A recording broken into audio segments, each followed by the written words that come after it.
Hello and welcome to Unleashed.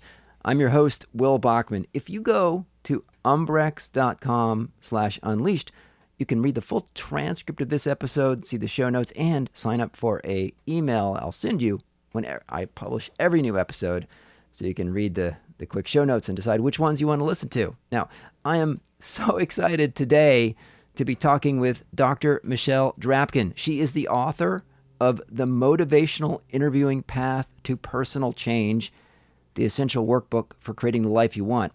And she is, like I said, PhD. She has worked at Johnson & Johnson. She's worked at the Veterans Administration. She is going to share with us some science-based techniques on what it actually takes to change behaviors, going beyond our intuition or folk knowledge. Michelle, welcome to the show. Thanks so much for having me. I'm really excited too. So you have such a cool range of activities. Maybe before we dive into the book and also to, cognitive behavioral therapy and all that, give people just a snapshot, an overview of the range of things you're doing. You're doing a lot. You're doing some clinical work. You're doing some keynotes, some speeches, some training. Just give us a quick overview of what you have going on right now.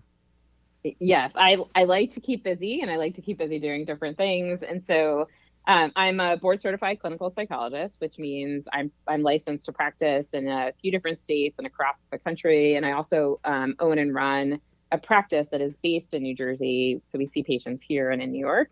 And then I'm a behavior scientist. So I consult with organizations both on health tech. So making sure when they're building stuff that it has really science-backed tools inside. And then I get to travel and do some workshops and trainings, which I really love because and sometimes just like right now, we just do it all virtually. So I keep myself very busy, and I'm writing and spending some time on LinkedIn, which is how we met, which is kind of cool. And so I'm all over the place, but that's how I keep myself engaged and alive.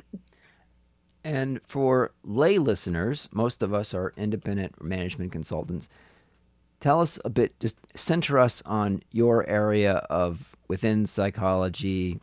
I think it's cognitive behavioral therapy. For people who don't know exactly what that means, help us understand, what is cognitive behavioral therapy and what's your area of focus within psychology. Sure.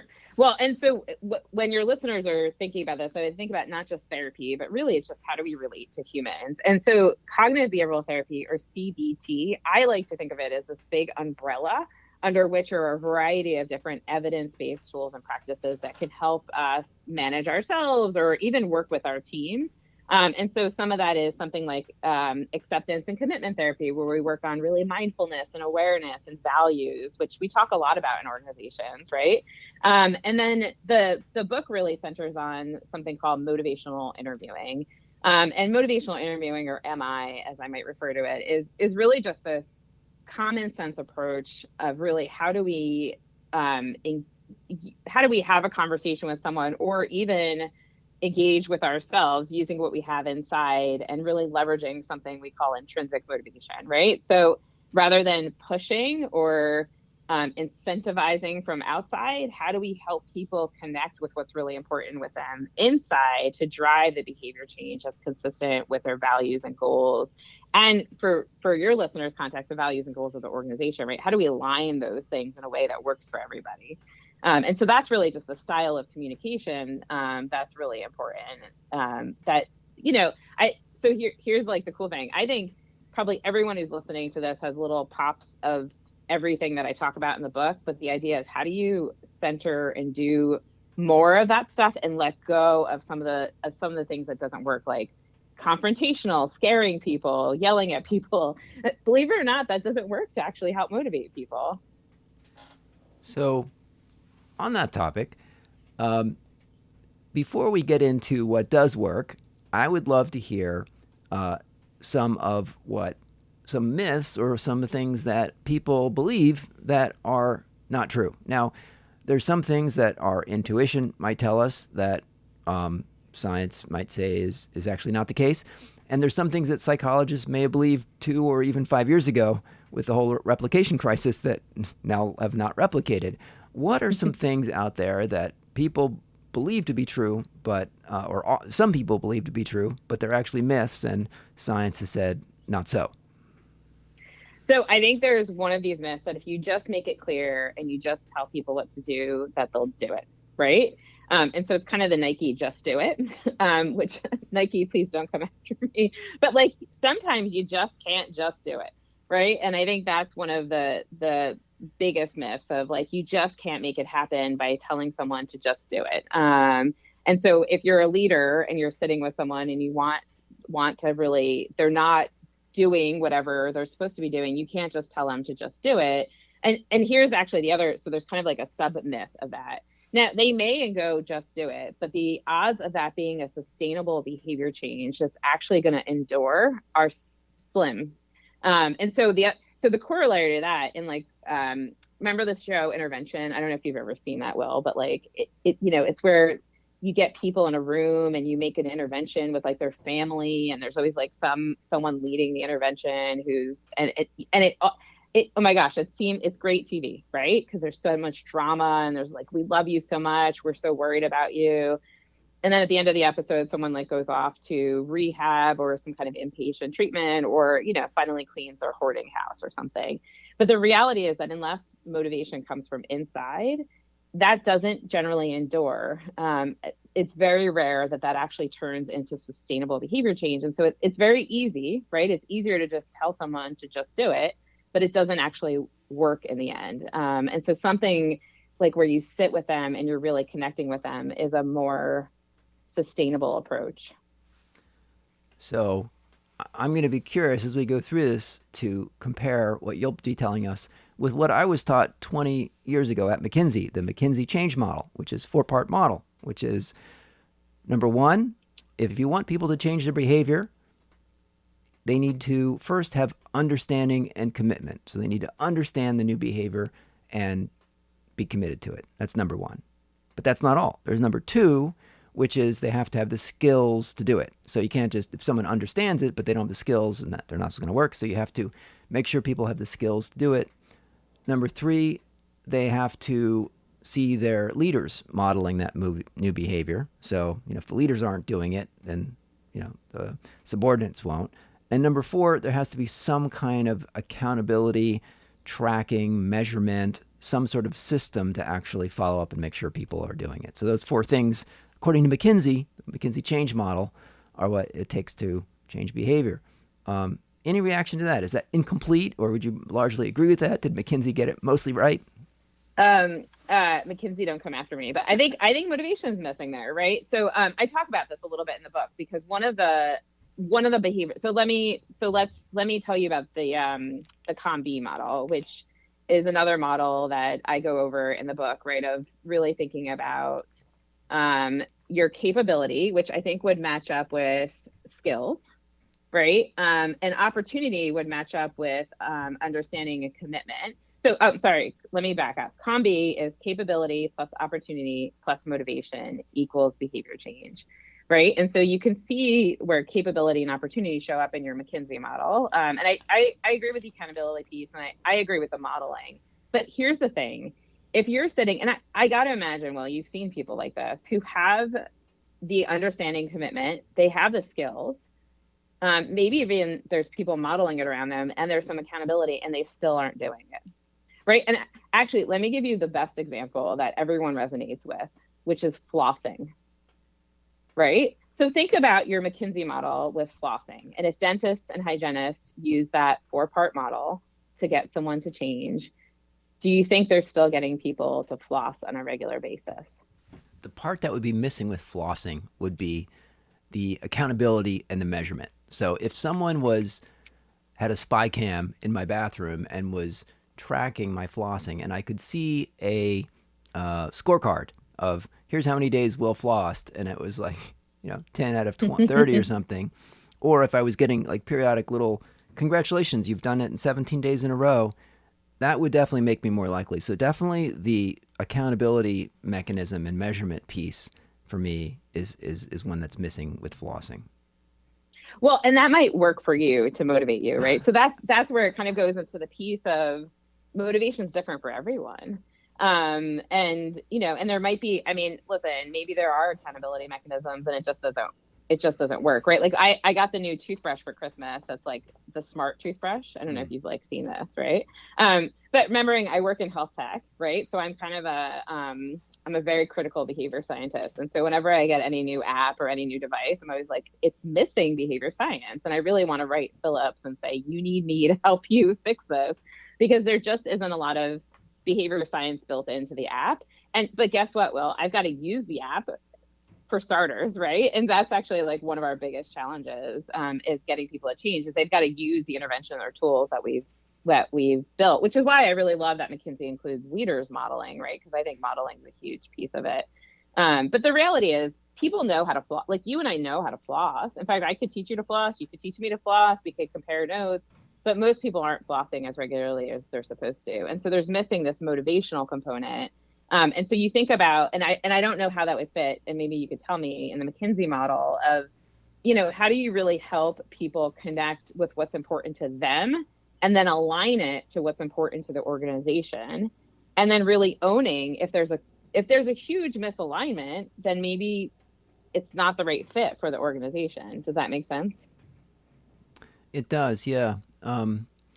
The I'd say it's not a like that type of activity is maybe not the best for the McKinsey change model. I think it's more something that I would get into with like, adopting. It's more about adopting a new habit, almost more like Atomic Habits with James Clear type things, where it might need a different approach to do something that's more needs to be more of an automatic behavior. But let's take this and turn to motivational interviewing. Let's get into the book a little bit. Tell me about what is motivational interviewing. When would you use it, and tell me what it looks like? So I sort of always say you can use it anytime. I think it's really just having an effective conversation, or a way of just being compassionate and empathic, as opposed to just making things sound super easy and straightforward. Now, it was built like 40 years ago as an alternative to more confrontational approaches, particularly in the addictions field, right? So if you go back and or even, I mean, listen, it still happens today, of people just yelling, scaring someone straight, right? Like that kind of yelling at someone, and you need to do this and you need to do it my way, or the highway, right? Or you're going to fail. This is a much more gentle, compassionate approach, that meets someone where they're at, and helps really them connect with their internal intrinsic motivation to change, as opposed to just motivating them from the outside. And so and I just, in the book, what I did is I took that and I was like, well, if we do this with patients, and leaders do this in organizations, how do we help someone do this for themselves, or just at least have skills and tools to be able to do that more effectively in those roles? And so this is a workbook that has a bunch of tools and exercises and activities to be able to do that. And one of the first ones is a self-compassion break, where you ask yourself, what do I need to hear right now to be gentler and kinder to myself? Yeah. Well, listen, behavior change is hard. And I'm sure even in the McKinsey model, right, there's bumps along the road. And what happens? We're human. And so we get frustrated. And so sometimes people with the bumps in the road, they give up. Right. And that's one of the things we try and avoid, and having some self-compassion, which, listen, for high achieving leaders and many of us who are like perfectionists, like it sounds a little squishy to like take a moment and, really sit back and be like, it's okay. It makes sense that this is hard. You had a hard day. Like that just feels a little squishy. And yet it's really sometimes what we need to be able to just lean into the moment. And there's actually really great data that when you take a self-compassionate approach, you're more effective and more able to sustain what you're working on. Yeah. And then you have an exercise about best self, where Oh, it's yeah. where it's you determine when were you your best self, and then describe that in a lot of detail. Tell us about that exercise. I love this exercise, and it's one I've learned over the years, and a lot of times, so think about it, even for yourself, like when are you most engaged and excited, and your energy is just really high, and you're just, this is it, like I'm doing my thing, right? Like sometimes I feel that way when I'm on stage giving a presentation. I'm just like, this is, I love this, like I love what I get to do. And sometimes I feel that way when, I'm surrounded by family and friends, and so you lean into that. You find, in fact, I lead readers in the book through this, but I'll lead patients, and session is just like, even just closing your eyes and being able to do that so you could really connect with that. And then you write out or you draw out. I give people lots of choices of how to really connect with their best self and how to capture it, to really figure out what's important to you. And the reality is, people don't often stop and actually ask themselves those questions. They kind of just like go through life and have those moments, but they might also have lots of other not great moments. And maybe the balance isn't there. And then people wind up anxious or depressed or just like unhappy with their career. Yeah, I like that exercise. And that one, I think a lot of us could use if, for a lot of corporate contexts. So often, sometimes you might get called in to say, oh, build, better alignment for a top team, or just fix some, issue that's going on in an organization. And we're often focused on the negative, like, oh, okay, what's going wrong here on the production line, or how is the team not working effectively together? But a way to flip that would be to ask people to say, hey, reflect on a time of when were you most proud to be on this team, or when was a time when this team was really effective, and have people reflect on the positive, and like when was it really working great, and it kind of gets a more positive vibe going in the meeting. People could share those stories, and then you could say, okay, well, what do we need to make sure that happens more often, right? Right. Yeah. What variables contributed to that? What was going on? How did it work? And what are the processes? Like doing a root cause analysis on when it was working as opposed to when it's broken. I love that, actually. I love when patients come in, they're like, oh, I had a really great week. I'm like, awesome. What made it great? Right? Like, what contributed to that greatness? Not just what were the highlights, but what did you do to drive that? Right? Like, and so that you're reinforcing the positive and the good. And actually, what we're starting to hit on is something that comes later in the book, which is really, so the currency in motivational interviewing and behavior change in general, right, is the more, so this is going to be a no duh, right? The more people talk about change, so their reasons for change, their ability, some of that skill stuff you're talking about, their commitment to change, any of that, the more likely they are to actually make a change, right? Again, no duh, but we know this from science. Like, psycholinguistics have like really evaluated and looked at the more what we call change talk. The more talk about making the change you get, the more likely someone is to change. And to your point about sort of, if you do root cause analysis of what's broken, the more you get people talking about the reasons why they can't change, or their barriers or their stuck points, the less likely they are to change.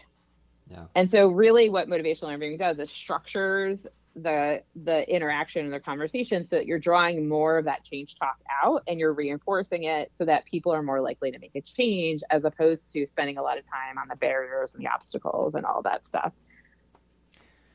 And then you have a set of exercises around values and prioritizing your values, which is kind of tough. I mean, should I prioritize monogamy or family or safety? I mean, those are all pretty important.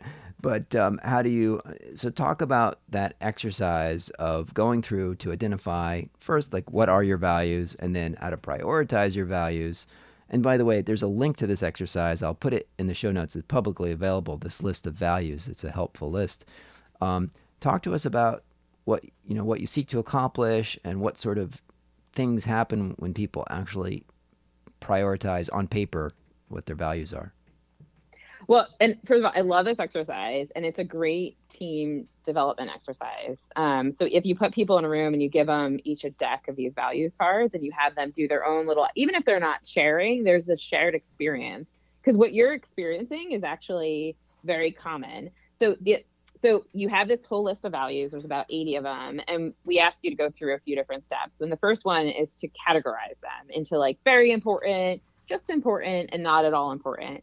And even at that step, people have some difficulties, right? So you just mentioned monogamy, right? Like, I'm married. I've been married for, almost 13 years. Would I put monogamy into not important? Is my husband going to run in and be like, what's wrong with you, right? But is it one of my top values? I don't know. I mean, it's not like I'm not monogamous, but it's not something that drives me every day. right? And so people have a hard time, and I'll sit with folks. I do this both in groups and individually, and I include it in the book because it's such an important, I think, such an important part for people to figure out who they are. But they'll have these huge stacks of very important, and then I turn to them and I say, all right, now you got to narrow that stack down to about 10, and they panic, right? But here's the reality.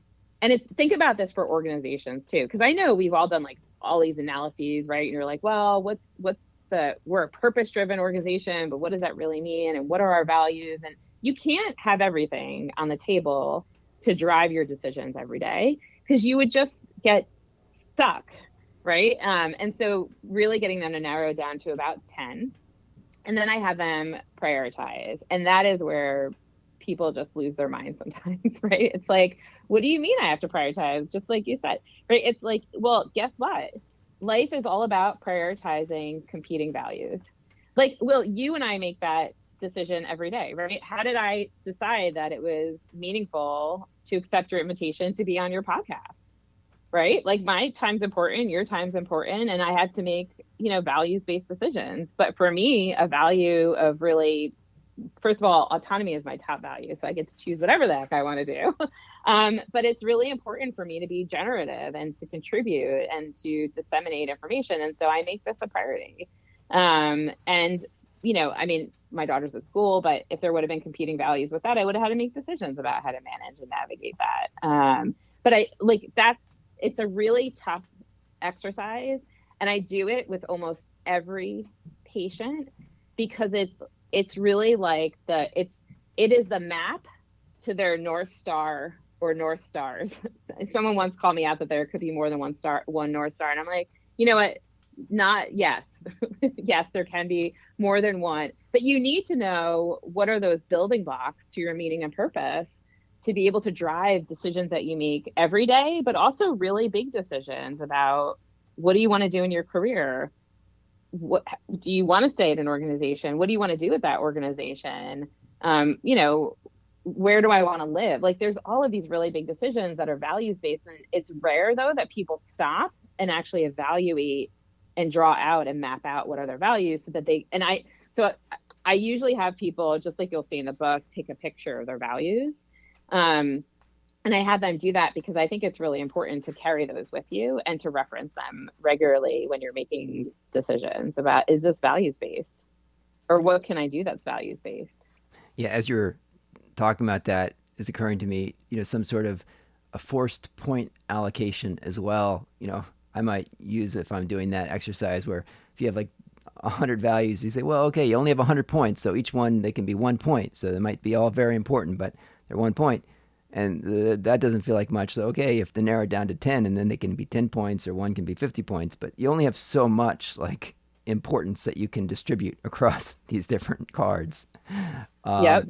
Let's turn to chapter 2 of the book, knowing what you want to change. There's several exercises in that chapter. Share with us some of those exercises of, now that we've figured out what our values are, figuring out, okay, what do we actually want to change? Yeah, well, and I think, so actually what you'll notice, right, which is really interesting, is I start with, and I think this is important for people to be thinking about, right? I don't start with the what, I start with the values, right? Like, who are you? And let's really like lean in and let's find your why. Start with why. Someone might even write a book with that title. Okay. Right. Yeah, multiple books, I'm sure. But yes, exactly. And I think that it's so rare that people do that. It's more of a, and I think, listen, I'll be honest, I think there are clinicians like me who a patient sits down and they're like, or a leader, well, what are we working on? Right? Let's drive towards that, as opposed to what's the why. Right. And then from the why often comes the what. And so one of my favorite exercises in there is really just kind of like building out your buckets or kind of your neighborhood of areas of change, but then really drilling down to, well, what's everything that you could change? And then how do we prioritize it? And so a lot of times we'll sit with patients and do like a bubble chart, kind of like a circle chart. I love whiteboarding, and really, okay, well, of all these targets or bullseyes on the wall, which do we want to focus on first? And sometimes you could have 2 foci, but like if you had 10, it just gets you confused and you don't know where to focus your efforts, right? And I think a lot of times as leaders, I have this conversation with my team is like, well, what's most important to you? What do we want to focus on first? As opposed to if you focus on everything, you just get lost. And, I use the metaphor of, because this happens to me often. Actually, my daughter and I sometimes I'll say to her, we'll get in the car to go to lunch. I'm like, dude, we need to pick where we're going because we're going to wind up driving around for 20 minutes, hungry and then annoyed at each other. And we're not going to have gotten to our destination. So you need to pick so that your efforts are driving towards the goal that you're most interested in. And I think that's really the focusing part of the book, but in MI in general, but also when we're thinking about, I use that tool when setting agendas, right? Even with teams, when you're setting an agenda, all right, let's sort of brainstorm for a couple of seconds. What is most important here? What do we want to focus on? What do we want to get out of our time together? So you come up with the buckets, and within each one, you come up with some changes, and then you help people prioritize those and understand what focus on. Pick a small number, like one or two. Exactly. Yeah. Not everything. And I've had patients who want to do everything, and you're just like, well, that's not going to work, right? And it just doesn't work because then you don't know where to aim, right? And then you're just all over the place. Yeah. Let's get on to the next chapter. So finding your target, go easy. So now that you've figured out what you want to change, you talk about starting with some, I think, a small step. Walk us through how you get started on making a change. Well, we consolidate motivation, right? So just like I was talking about, we draw out the change chalk and really make sure you understand why this change is really important to you. And so there's some tools and exercises. We have an acronym for this. I'm sure you're very familiar with lots of acronyms. But this is one is really the darn cat, which is what's your desire? Why do you want to do this? And your ability is the A. So this, think about the McKinsey, right? Your skills, like what skills do you have on board to be able to do this? What are your reasons and what need do you have? And so we draw those out, and I use that to really consolidate the motivation to make the change. And then the CAT piece is really just consolidating the commitment. Like what is your commitment? The C, what actions, what steps are you going to take? And then T is taking the steps, right? And so we draw that out, and we have people really think about why this change is actually really important to them. And that's really that evoking piece of motivational interviewing. We evoke from inside them. But notice, well, I'm not telling people why they should make the change. I'm really working hard to draw it out from them, as opposed to convincing them. So this is where you'll notice MI is very different from other approaches. It is not persuasive. So I am not persuading or trying to convince someone, and I certainly am not cheerleading them. And so then as you go through, you're just kind of consolidating by reflecting some of that, capturing some of that. In fact, I have you like talk to yourself and record yourself talking about making the change, so that you can really hear it from yourself, which is really powerful. Now, that makes total sense when you are in a clinical setting working with a patient who's come to you because they presumably want to make a change in their life. Would you adapt that at all, or if so, how, for a leader of an organization that is trying to change the behavior of members who report to them to get them to do something differently, right? Where there is kind of an organizational impetus to say, hey, we're I don't know, whatever. We're trying to prioritize customer service. So we want to give much better customer service, let's say. And in the past, we were just focused more on cost. So it was like a crummy customer service. How would you think about adapting that, if at all, to that more corporate paradigm? Well, so now I think it's sort of an individual is nested within an organization, right? And maybe even individual nested within a team, nested within an organization, right? So it gets more complicated. And so let's back up. Actually, we didn't talk about what we call the spirit of motivational interviewing, which I kind of think it's kind of like the engine that drives everything we've been talking about already. And so there's four pieces to the spirit. There's compassion, which is going to be important actually with the question you asked. That's why I'll come back to it in a second.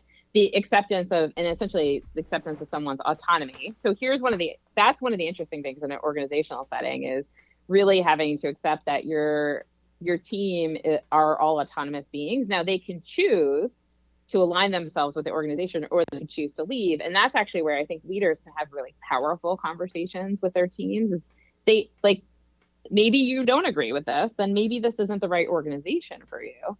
Right. And so how do we help you exit or find a different role or something that's different? And you have a very collaborative discussion. So that's the other piece of MI spirit, is partnership, right? We're always collaborating, really trying to align and partner with, in organizations, even though we have like different power differentials, you're still trying to be as collaborative as possible. And the final piece is empowering, right? So really empowering the people you work with to really do the work, and evoking out, which is kind of what we just talked about. But coming back to the compassion piece, because I think this is important. I think really this piece about being compassionate is identifying that everyone that you work with is their own person who has their own background. And actually this has an interesting, I think this is sort of a hot button issue right now, because we're becoming more aware, right, of how diversity and inclusion and how everyone is so different, which is really important stuff. And so how do we meet someone where they're at and who they are, and really help empower them from that stance? And that's really the compassionate piece, is I want to help you change in a way that's consistent with who you are and aligns in your scenario that's consistent with the organization. So now you see it gets kind of complicated, right? And so it's, how do we have those complicated discussions? But do you see, even how I'm talking about it now might be how I talk about it with a team member, because I'm being very collaborative and partnering and being very transparent. And hey, let's like talk about this. Here's where our organization's going. Here's what's really important to it. Here's what you're saying are some of your struggles. I'm wondering, like, is there wiggle room in there? Or is this just something that you just can't do? Right? Is this not values aligned for you? Is this just not who you are and who you want to be? And if that's not the case, let's find a different role for you, or help you exit the organization gracefully. And I think that's the way it's not the same, but I think it's very similar, as long as leaders, and by the way, I also think sales folks can use this in a compassionate way, as long as they're not just striving towards their own mission.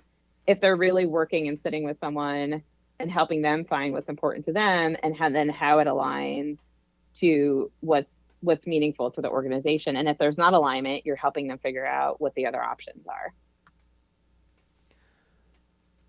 Does that make sense? It does. Many change efforts fail in organizations. You've probably seen many of them. What are some common characteristics of why change efforts, transformation efforts fail, and what are some lessons that you would share that people could take to help avoid that, to help them be more successful? Okay. I think one of the biggest things that happens with a lot of organizational change is just the assumption that it's going to happen, right? Like, we're going to do this thing and it's going to happen, and we're going to tell everyone, and it's going to happen. And what we're forgetting is that there are humans here who are autonomous beings who have thoughts and feelings and might want to do stuff. In fact, I give a lot of workshops on change management and leadership, but and one of the things is really, how do you have even if there really might not be like an opportunity to make the change shift in any way, if you have a conversation with your team, just hearing them out and thinking about, like, listen, this is the change that's coming. How can we communicate it to you? How can we make it easier for you? How can we collaborate together? What are some ideas about how it's going to come logistically to life? Like, really just collaborating more effectively with the teams helps empower them, and at least hear them. And then it feels like they're part of the process. Because I think that's the biggest mistake that people make, is just not engaging in a way and empowering people to feel like it's part of the process. And I feel like that's disingenuous. But also the other big piece is just not having empathy for what it might be like to be on the receiving end of the change process. And I think that leaders sometimes, in fact, I think the most powerful thing I've seen leaders do is out themselves in a change journey about how difficult it is too.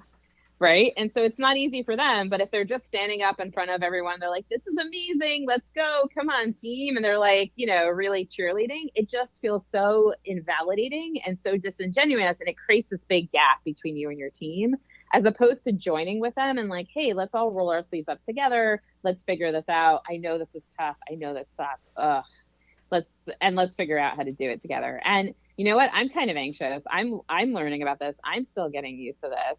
Like, I gotta imagine, so what we're seeing the biggest, where this is, I don't know how this is playing out in your work, but the return to office is a huge like challenge right now, right?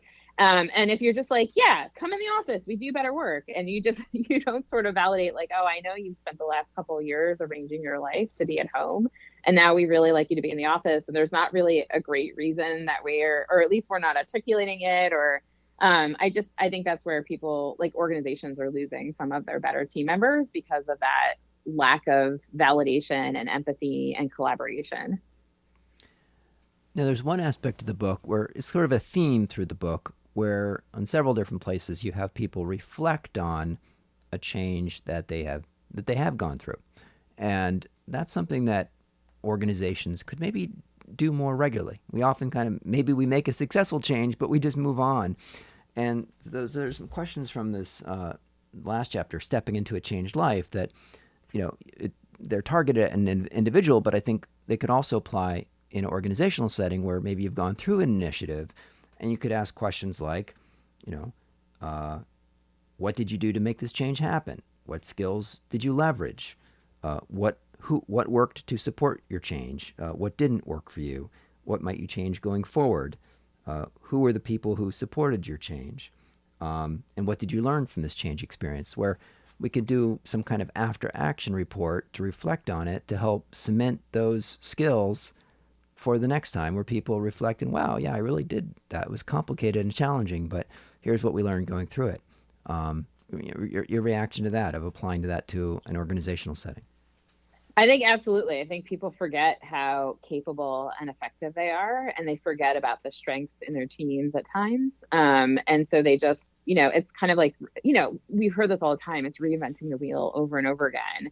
And even some of the teams I've sat on, or some of the opcos that I've been a part of, it's like, oh, you'll talk to other people who have a history, like, oh yeah, this was the same story 10 years ago. And you're like, well, why are we going through this again? Right? Why can't we learn from past mistakes, or figure out how to leverage our resources and start, sure, maybe there's some more work, or maybe it's like an adjacent problem or whatever, but you can absolutely leverage. I mean, listen, why do we learn history in schools? Why do we teach it? So we don't repeat past mistakes, but it's also, how do we repeat past like successes, right? And how do we really do that? And I think in organizations, there's not enough of that, of sort of a looking back and what really worked, what are our strengths, what are the tools that we used, and really almost having like, what we sometimes call in research like a lab notebook, right? How do we go back and really look at this?